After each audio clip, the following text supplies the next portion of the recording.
tayo sa gilid na side para ipakita po sa inyo yung mga boyas na nilagay po ng taga PPA.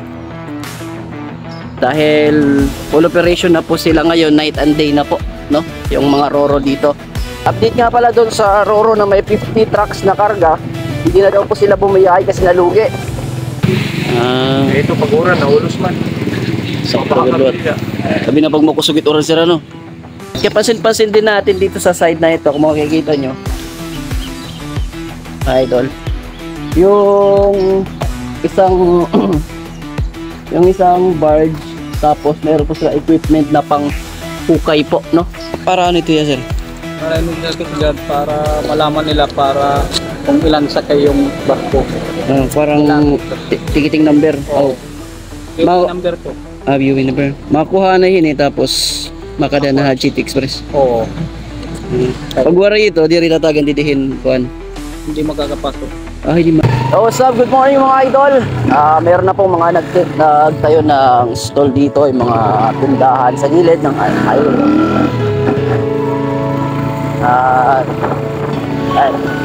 Dahil muli na naman po humaba po yung pila ng mga tracking. Mabot na po ulit siya dito. At alamin natin kung bakit bumalik na naman sa dati. Haba po ng pila. Shoutout po sa mga idol natin na dito ngayon, no?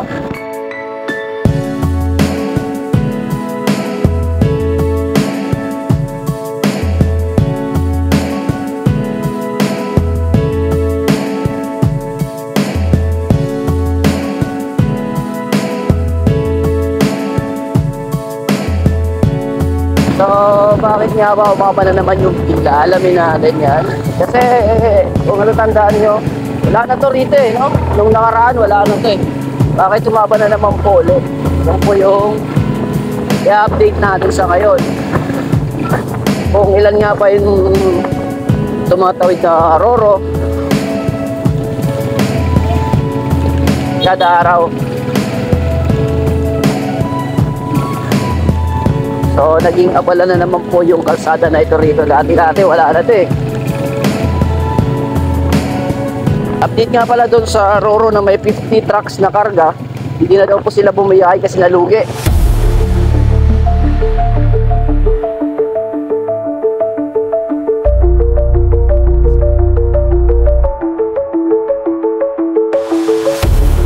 Yun yung maganda eh, kasi pero mo 50 trucks talagang tanggal sila rito lahat, no, pag may biyahe, isang biyahe.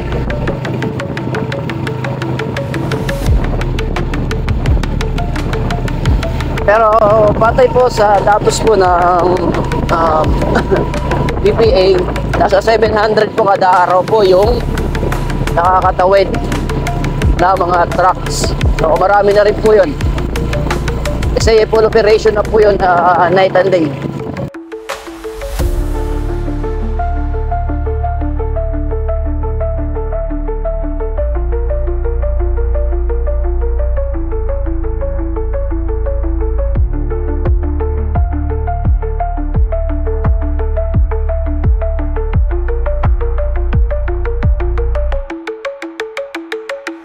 Nagbukas na po yung Roble, oh. Maraming nakaabang.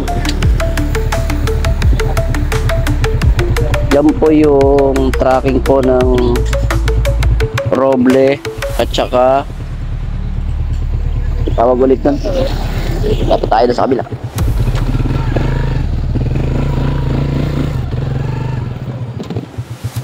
Wala na yung Roble, oh. Tikitingbot na lang to ng Poseidon.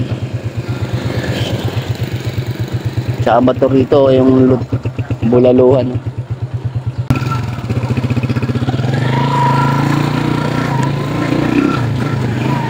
So kita naman natin na mahaba na po yung pila. So diretso po tayo ngayon sa port ng Amandayan para sa update.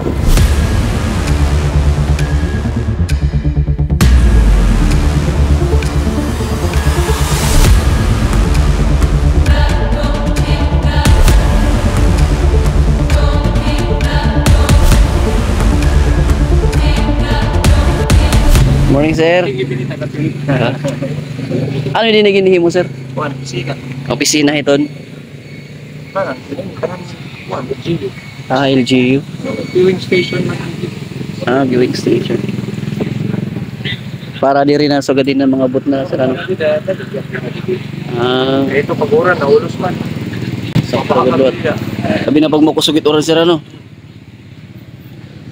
So, viewing station dito mga idol, oh. Saka ano nga nag-start sir? Nakulupla? Yan na. Nakanay na start, no? Sigahan. Lunes? 2 weeks na lang kasabado. 2 weeks. 2 weeks na sir, ah. Bakit yan, hindi mo kiro. Mga pera ka days estimate sir, bago matupan. Mga pera ka days estimate bago matupan. Kung nalit material talan, 2 weeks, suman na dito. 2 weeks. Pwede naman kung na temporary. Nagabahit sa katarari. Ako rin magot pagtabok yung material sir, ano kay? Depende lang nagtratrabaho naman. Kay bangin sa lat welder. Sa bagay, ano? Okay. Mga frame pa nila. Pero kung magkatulong ang welder, posible. Kagwapo, tadi ang kita. Thank you sir, thank you. So yung mga idol, nung huling update natin ay hindi pa to ginagawa. So ngayon nandito na po, tinatayo na po yung parang viewing station kung saan yung mga tayo sa kabila para makita nyo ng maayos. So kung saan po yung mga yung mga station na yan, lalo na kasi pag umulan, yung problema nila kasi dito pag umuulan ay binabaha sila. Ayan o. Ayan o, binabaha sila. Kaya naisip po na LGU na maglagay po ng viewing station dyan, o dyan po sila lilipat mga idol. Kasi pag malakas yung ulan nga naman, safety sila dito sa part na ito. Okay, tapos na tayo dito sa part na ito mga idol. Pupunta po tayo sa port ng Amandayan. Para ano ito ya sir? Para may certificate para malaman nila para kung ilan sakay yung barko. Parang ticketing number. Oh. Yung number to. Viewing number. Makuha na yun tapos makada na GT Express. Oo. Pag wala ito, di rin tatagan didihin kuan. Hindi makakapasok. Hindi makakapasok doon. Kailangan ito para sila makapasok. Pero yan at nabiyahe nga kuan. Upat na lang. Upat na lang Upat na lang para ano nga kumpanya? GT Express. GT Express. Tapos Santa Clara. Santa Clara. Hi, Santa Clara mo dito. Pinili. Na mag-Poseidon. Poseidon. Poseidon. And yung libre sakay, libre. Oh. Bali Poseidon, GT Express. Tapos Santa Clara. Tapos ang libre sakay na lang Edison. Oray na, yung may bumiyahe nga 50 trucks. Duwa. Muli na. Umuli na. Okay. Dana tira sa kay Dana Iwalula. Nakukumpleto kay kuan naman, di naman kuan. Di rin na bila. 24 hours na kuha niya na. 24 hours. Mas maupay nila itong opat kay duha dito. Duha dito. Alright. So yung mga idol, sabi ng tropa natin na 24 hours na po. Shoutout po, shoutout. 24 hours na daw po yung biyahe rito. Pero nagsiyang din 24 hours na po yan. So 2 weeks na pa lang, 24 hours. So di po kasi nakapag-update kasi may mga importante tayong ginawa sa buhay. Yun. So pupunta po tayo dun sa Port Amandayan. Itignan natin yung sitwasyon po dun sa loob.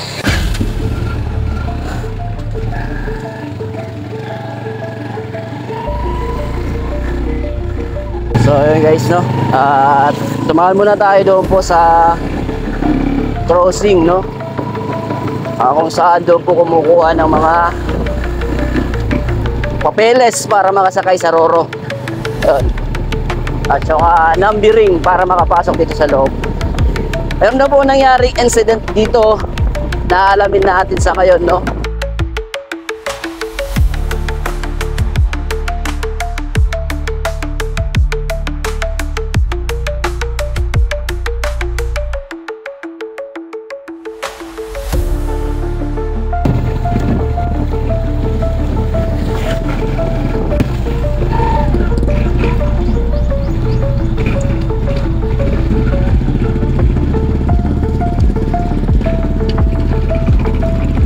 Diyan po yung entrance. Papasok po tayo ng port naman po ng San Antonio, kung saan doon po makakasakay sa mga motorboat bangka na pang-passenger patawid po ng Tacloban. Dati dito po yung pagpasok nun. So ngayon dahil dumami na po yung mga sumasakay dyan, ginawa na pong exit. Dito po. Kung ikaw naman ay galing dito sa bahagi ito, dito naman po yung entrance. Pero pwede ka rin dito pumasok kung galing ka doon sa kabilang side.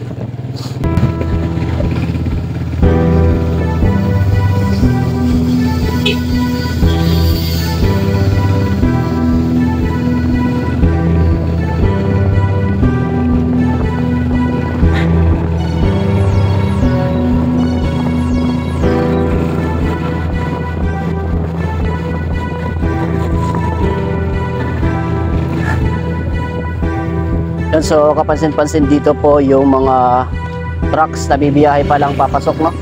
Ayun, galing ni Kuya, oh. Sinalubong talaga, oh. Right.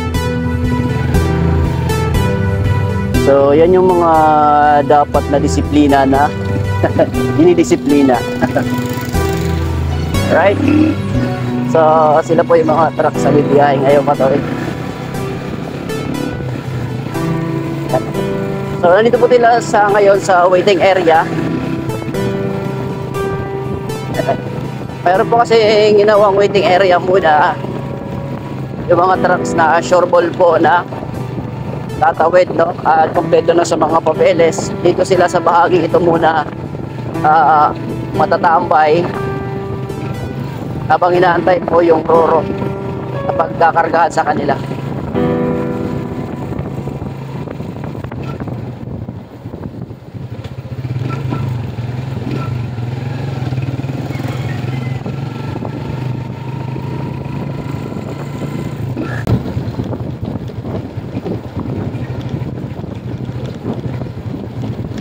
Oh, mayroong nakabalagbag dito mga idol.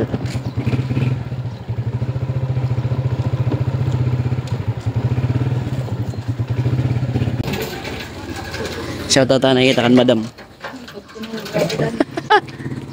Yun, so mukhang sumabit yung tracking na ito dito po sa pinaka pader, no? So dapat talaga yung pader na to bawasan na yan para mas malaki po yung entrance.